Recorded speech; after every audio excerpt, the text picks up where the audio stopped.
Buon pomeriggio a tutti dall'Arcoveggio, si comincia con una prova per cavalli di 2 anni. Si vanno a portare dietro le ali dell'autostart i 7 partecipanti.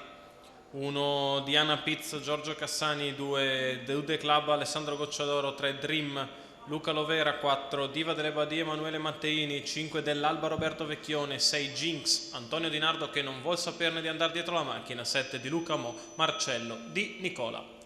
Autostart che entra in dirittura e Jinx praticamente non partecipa, lascia così ogni speranza a uno dei favoriti della corsa. Autostart che entra in dirittura e si parte con la velocità da parte di Dream, che va subito a condurre all'esterno Diva delle Badie, lungo i birilli Diana Piz, largo anche dell'Alba.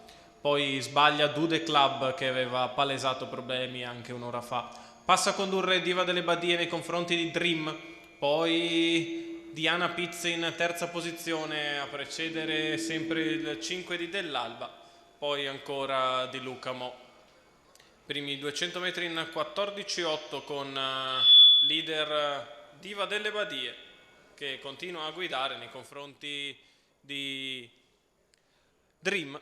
In terza Numero posizione Diana 6 Piz Ginix dell'Alba. squalificato. E quindi di Luca Mo fila indiana, ritmo molto blando, 31,2 per il primo quarto di gara, con sempre Diva delle Badie a condurre la fila indiana. Sono in 5 superstiti a passare davanti alle tribune, 48,6 per i primi 600 metri di corsa. Diva delle Badie che continua a guidare il gruppo a ritmo davvero turistico. Dream la segue, poi Diana Piz, mentre muove al largo dell'Alba, che dopo un giro in 1,5 decide di andare allo scoperto. Di Luca Mo è in seconda pariglia esterna, anche se ancora virtualmente ultimo.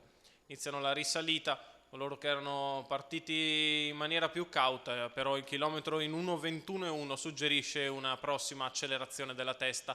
Ed eccola l'accelerazione da parte di Diva delle Badie, via i tappi e accelerazione decisa sulla dritta opposta alle tribune, cambiato decisamente il ritmo della corsa con una frazione in 14,8, 31 questi 400 metri e sull'ultima curva Diva delle Badie si distende il comando. Dream che la fila sempre da vicino, dell'Alba che cerca di ingambarsi al largo, poi ancora Diana Piz e di Luca Mo. La piegata finale è passata in 14,6, la retta d'arrivo con Diva delle Badie in vantaggio nei confronti dell'Alba che scatta al largo. Diva delle Badie in vantaggio nei confronti di Dream di dentro e dell'Alba al largo. Sul palo Diva delle Badie che si salva fino in fondo da dell'Alba e Dream finiti in fotografia. 1,17,8 ragguaglio cronometrico, 29 la chiusa per il successo di Diva delle Badie. Emanuele Matteini che guida e allena per la scuderia Le Badie. Il successo in comodo percorso di testa per la figlia di Robert B,